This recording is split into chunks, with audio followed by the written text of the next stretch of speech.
Good evening. I'm Bob McDonnell. 11 days ago, I was honored to be sworn in as the 71st governor of Virginia. I'm standing in the historic House chamber of Virginia's capital, a building designed by Virginia's second governor, Thomas Jefferson. It's not easy to follow the President of the United States, and my 18-year-old twin boys have added pressure to me tonight by giving me exactly 10 minutes to finish before they leave to go watch SportsCenter. I'm joined by fellow Virginians to share a Republican perspective on how to best address the challenges facing our nation today. We were encouraged to hear President Obama speak this evening about the need to create jobs. All Americans should have the opportunity to find and keep meaningful work and the dignity that comes with it.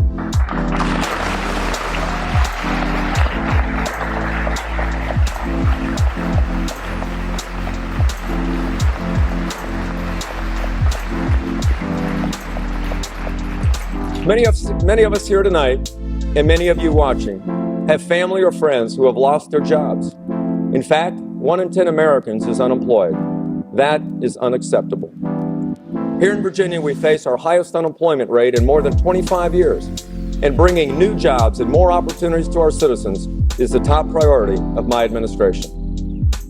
Good government policy should spur economic growth and strengthen the private sector's ability to create new jobs.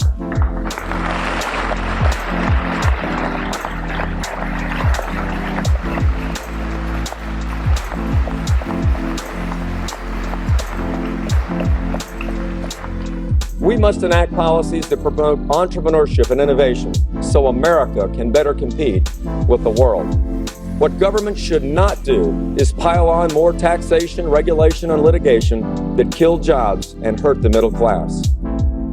It was Thomas Jefferson who called for a wise and frugal government which shall leave men free to regulate their own pursuits of industry and shall not take from the mouth of labor the bread it has earned. He was right. Today, the federal government is simply trying to do too much. Last year, we were told that massive new federal spending would create more jobs immediately and hold unemployment below 8%. In the past year, more than 3 million people have lost their jobs. Yet the Democratic Congress continues deficit spending, adding to the bureaucracy, and increasing the national debt on our children and our grandchildren. The amount of debt is on pace to double in 5 years and triple in 10. The federal debt is now over $100,000 per household. This is simply unsustainable. The president's partial freeze announced tonight on discretionary spending is a laudable step, but a small one.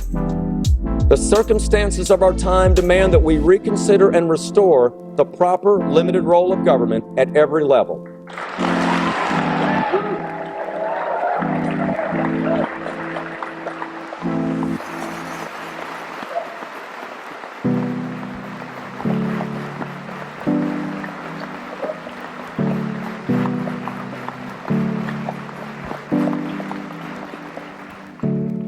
Without reform, the excessive growth of government threatens our very liberty and our prosperity. In recent months, the American people have made clear that they want government leaders to listen and then act on the issues most important to them.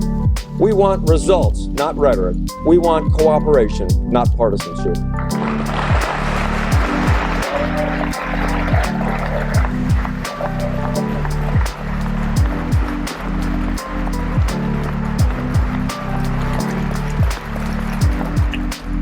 There is much common ground. All Americans agree that we need a healthcare system that is affordable, accessible, and high quality. But most Americans do not want to turn over the best medical care system in the world to the federal government. Republicans in Congress have offered legislation to reform healthcare without shifting Medicaid costs to the states, without cutting Medicare, and without raising your taxes. And we will do that by implementing common sense reforms, like letting families and businesses buy health care insurance policies across state lines and ending frivolous lawsuits against doctors and hospitals that drive up the cost of your health care. And our solutions aren't 1,000-page bills that no one has fully read after being crafted behind closed doors with special interests. In fact, many of our proposals are available online at solutions.gop.gov. And we welcome your ideas on Facebook and Twitter. All Americans agree that this nation must become more energy independent and secure. We are blessed here in America with vast natural resources, and we must use them all. Advances in technology can unleash more natural gas, nuclear, wind, coal, alternative energy that will lower your utility bills. Here in Virginia, we have the opportunity to become the first state on the East Coast to explore for and produce oil and natural gas offshore.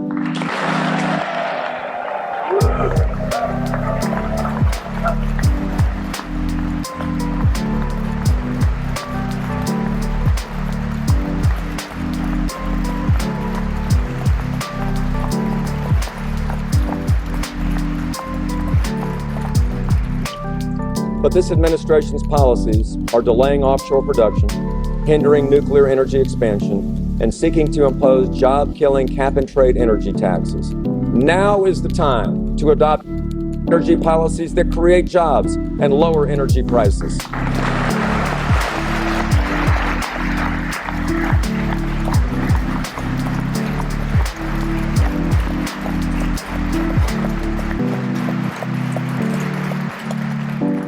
All Americans agree that a young person needs a world-class education to compete in the global economy. As a young kid, my dad told me, son, if you want a good job, you need a good education. Dad was right, and that's even more true today. The President and I agree on expanding the number of high-quality charter schools and rewarding teachers for excellent performance. More school choices for parents and students mean more accountability and greater achievement. A child's educational opportunity should be determined by her intellect and work ethic, not by her zip code.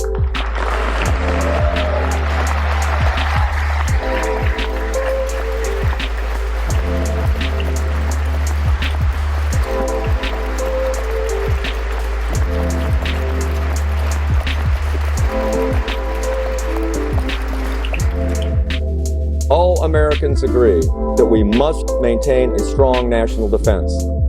The courage and success of our armed forces is allowing us to draw down troop levels in Iraq, as that government is increasingly able to step up. My oldest daughter, Janine, was an Army platoon leader in Iraq, so I am personally grateful for the service and sacrifice of all our men and women in uniform, and a grateful nation thanks them.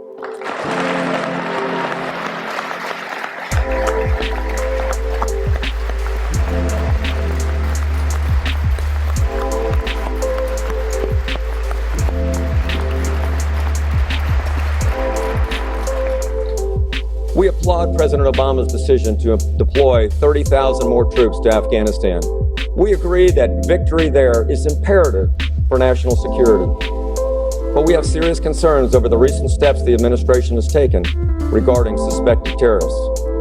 Americans were shocked on Christmas Day to learn of the attempted bombing of a flight to Detroit. This foreign terrorist suspect was given the same legal rights as a U.S. citizen and immediately stopped providing critical intelligence. Senator-elect Scott Brown has said, we should be spending taxpayer dollars to defeat terrorists, not to protect them.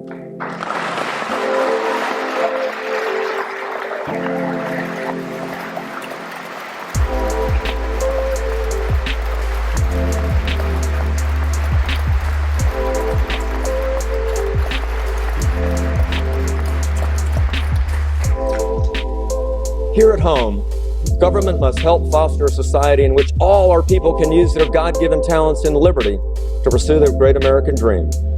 Republicans know that government cannot guarantee individual outcomes, but we strongly believe that it must guarantee equality of opportunity for all. That opportunity exists best in a democracy which promotes free enterprise, economic growth, strong families, and individual achievement. Many Americans are concerned about this administration's effort to exert greater control over car companies, banks, energy, and healthcare. But over-regulating employers won't create more employment. Overtaxing investors won't foster more investment. Top-down, one-size-fits-all decision-making should not replace the personal choices of free people in a free market, nor undermine the proper role of state and local governments in our system of federalism. As our founders clearly stated, and we governors clearly understand, Government closest to the people governs best.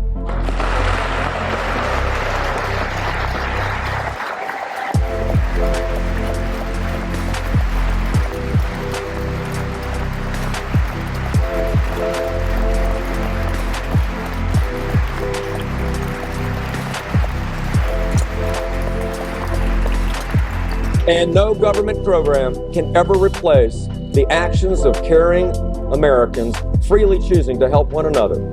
The scriptures say, to whom much is given, much will be required. As the most generous and prosperous nation on earth, it is heartwarming to see Americans giving much time and money to the people of Haiti. Thank you for your ongoing compassion.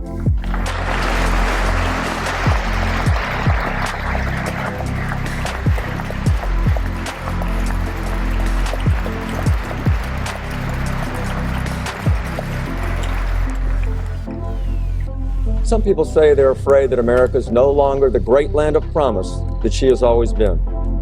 They should not be. America will always blaze the trail of opportunity and prosperity. America must always be a land where liberty and property are valued and respected, and innocent human life is protected.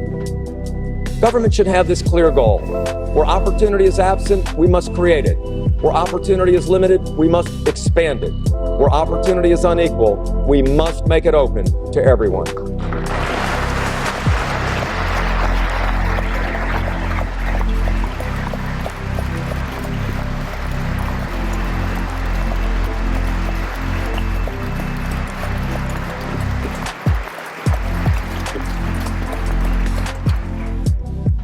Our founders pledged their lives, their fortunes, and their sacred honor to create this great nation. Now we should pledge, as Democrats, Republicans, and Independents, Americans all, to work together to leave this nation an even better place than we found it. God bless you, and God bless this great land of America.